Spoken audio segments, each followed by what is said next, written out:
ಬಾಬನ ಮನೆಯಲ್ಲಿ ಕರೆದಿದ್ದಾರೆ. ಪತ್ರಿಕಾ ದಿವಸ ಬೇರೆ ಯಾರು ಮಾಡಲಿ ಬಿಡಲಿ, ಬೆಂಜಿಯವರು ಪ್ರತಿ ವರ್ಷ ಇಲ್ಲಿ ಕಾರ್ಯಕ್ರಮವನ್ನು ಮಾಡ್ತಾರೆ. ಪತ್ರಿಕೆಯ ಮಹತ್ವ ಏನು ಎಂಬುದು ಅವರಿಗೂ ಗೊತ್ತಿದೆ. ಅದಲ್ಲದೆ ಈ ಪತ್ರಿಕಾ ಮಾಧ್ಯಮದಿಂದ ಮುಂದೆ ಏನು ಆಗಲಿಕ್ಕೆ ಸಾಧ್ಯ ಎಂಬುದನ್ನು ಅವ್ರಿಗೆ ಗೊತ್ತಿದೆ. ಇವತ್ತಿನ ದಿವಸ ಪತ್ರಿಕೆಗಳು, ಸಮಾಚಾರಗಳು ಅಥವಾ ಸುದ್ದಿ ಮಾಧ್ಯಮಗಳು ಇವುಗಳದ್ದೇನು ಕೊರತೆ ಇಲ್ಲ. ನಿಷ್ಪಕ್ಷಪಾತವಾದಂಥ ಶಕ್ತಿ, ಜಾತಿ ಧರ್ಮವನ್ನು ಮೀರಿದಂಥ ಶಕ್ತಿ, ರಾಜಕೀಯ ಸಂಕೋಲೆಯಿಂದ ದೂರ ಉಳಿದಂಥ ಶಕ್ತಿ, ಜಾತಿಯಲ್ಲಿ ಭೇದ ಮಾಡಲಾರ್ದಂಥ ಶಕ್ತಿ, ಇಂಥ ಶಕ್ತಿಯನ್ನು ಒಳಗೊಂಡಂಥ ಪತ್ರಕರ್ತರು ಮುಂದೆ ಬಂದರೆ ವಿಶ್ವ ಪರಿವರ್ತನೆ ಸಾಧ್ಯವಾಗುತ್ತದೆ. ಇದು ರಾಜಕೀಯ ಜನರು ಹೇಳಿದ ಮಾತಲ್ಲ, ಬಾಬಾ ಅವರು ಹೇಳಿದ ಮಾತು. ಎಲ್ಲವರಿಗೆ ಎಲ್ಲ ಅಣ್ಣ ತಮ್ಮಂದಿರು, ಎಲ್ಲ ಮಕ್ಕಳು ಪ್ರಯತ್ನ ಮಾಡಲೇಬೇಕು ವಿಶ್ವ ಪ್ರಯತ್ನ. ಆದರೆ ಈ ಲಿಂಗ ಏನಿದೆ ಇದು ಮುಂದೆ ಬಂದರೆ ಆದಷ್ಟು ಬೇಗನೆ ಪರಿವರ್ತನೆ ಆಗ್ತದೆ ಅಂತ ಹೇಳಿದ್ದಾರೆ. ಇವಾಗ ಬೆಂಜಿಯವರು ಹೇಳೋತಿ ಒಂದು ಮಾತು ಹೇಳಿದ್ರು, 20 ವಿಂಗ್ಗಳು ಈ ಶಾಖೆಯಿಂದ ಕಾರ್ಯಕ್ರಮಗಳು ಮಾಡ್ತಾವೆ ಮೌಂಟ್ ಅಬೂದಿಂದ. ಇದು ಇಂಟರ್ನ್ಯಾಷನಲ್ ಸಂಸ್ಥೆ, ಅದ್ರ ಬಗ್ಗೆ ತಮ್ಮೆಲ್ಲರಿಗೂ ಗೊತ್ತಿದೆ. ಎಷ್ಟು ರಾಜಕೀಯವಾಗಿ ಅಥವಾ ಸರ್ಕಾರವನ್ನು ನಡೆಸಲು ಕೇಂದ್ರ ಸರ್ಕಾರ, ರಾಜ್ಯ ಸರ್ಕಾರವನ್ನು ತನ್ನ ಕಾರ್ಯನಿರ್ವಹಿಸಲು ವಿಂಗ್ಗಳಿವೆಯೋ ಅಷ್ಟು ವಿಂಗ್ಗಳು ಬಾಬಾ ಅವರು ಮೌಂಟ್ ಅಬೂದಿಂದ ನಡೆಸ್ತಾರೆ. ಒಂದು ಸರ್ಕಾರ ನಡೆಸ್ತಕ್ಕಂಥದ್ದು ಅಷ್ಟೇ ಅಲ್ಲ, UN ಸದಸ್ಯರಾಗಿ ಈ ಸಂಸ್ಥೆ ಕೆಲಸ ಮಾಡ್ತದೆ. ಅಂದರೆ ಇದರಲ್ಲಿ ವಿಶೇಷತೆ ಏನಿದೆ, ಯಾಕಿದೆ? ಇಲ್ಲಿ ಎಲ್ಲ ರಾಷ್ಟ್ರದವರು 140 ಕಂಟ್ರಿಯವರು ಇವರೆಲ್ಲರಲ್ಲಿ ಕಾರ್ಯಕ್ರಮ ಮಾಡ್ತಾರೆ.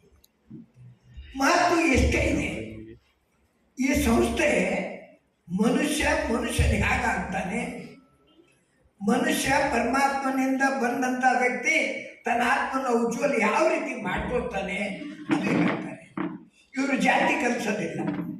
ಇಲ್ಲಿ ಬಂದು ಕೂತವರು ಯುವತಿ ಎಷ್ಟು ಜನ ಹಚ್ಚಿರಿ, ಲಿಂಗಧಾರಣೆ ಮಾಡಿದವರು ಎಷ್ಟು ಜನ ಇದ್ರಿ, ಯಜ್ಞ ಪವಿತ್ರ ಹಾಕಿದವ್ರು ಎಷ್ಟು ಜನ ಇದ್ರಿ, ಹವನ ಹೋಮ ಮಾಡ್ತಕ್ಕಂಥವ್ರು ಎಷ್ಟು ಜನ ಇದ್ರಿ, ಯಾರೂ ಕೇಳೋದಿಲ್ಲ.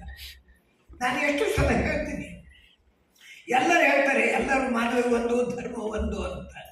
ಆದರೆ ಮಠಗಳಿಗೆ ಹೋದರೆ ಇದು ಲಿಂಗಾಯತರದ್ದು ಅಂತ ಗೊತ್ತಾಗ್ತದೆ, ಮಸೀದಿಗೆ ಹೋದರೆ ಇದು ಮುಸಲ್ಮಾನರದ್ದು ಅಂತ ಗೊತ್ತಾಗ್ತದೆ, ಚರ್ಚ್ಗೆ ಹೋದರೆ ಇದು ಕ್ರಿಶ್ಚಿಯನ್ರದ್ದು ಅಂತ ಗೊತ್ತಾಗ್ತದೆ, ಗುರುದ್ವಾರಕ್ಕೆ ಹೋದರೆ ಇದು ಸಿಖ್ರದ್ದು ಅಂತ ಗೊತ್ತಾಗ್ತದೆ.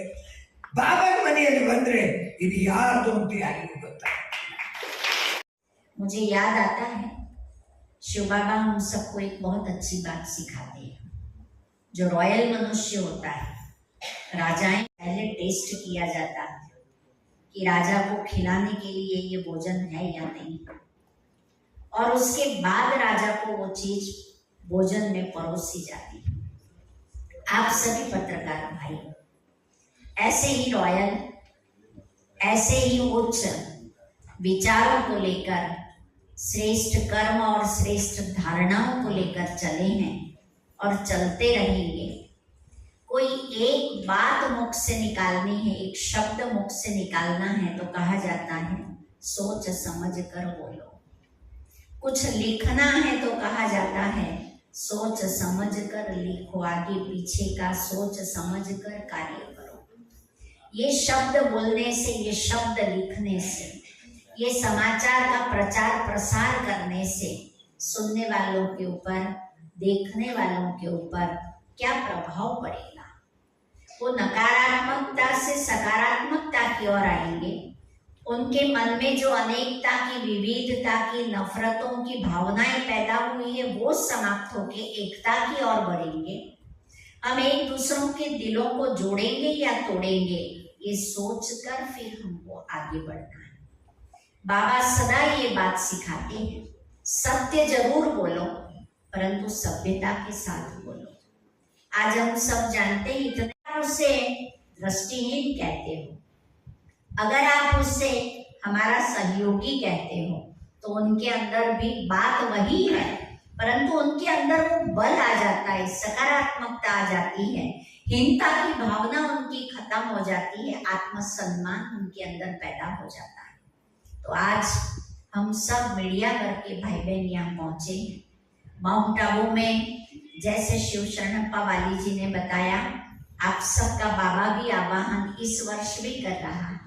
प्रतिवर्ष मीडिया कॉन्फ्रेंस होती है, बहुत सुंदर वैल्यूज के ऊपर उसके डिस्कशन होते हैं और उस कार्यक्रम के अंदर विशेष आप सभी जानते हैं, इस विश्वविद्यालय की आध्यात्मिक शक्ति को सारे विश्व में फैलाने के लिए निमित्त बनी हुई आदरणीय शिवानी बहन 100% उपस्थित रहती हैं और बहुत सुंदर उनके सेशन चलते हैं।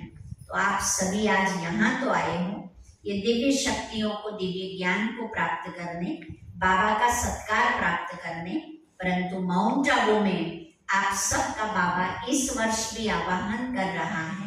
कल करेंगे, फिर करेंगे, अगले साल करेंगे, ये न सोचते हुए जाना है, एक बार बाबा के आशीर्वाद लेने हैं, वो दिव्य पवित्र वातावरण का अनुभव करना है। ये संकल्प आज के दिन आप सभी जरूर कीजिएगा।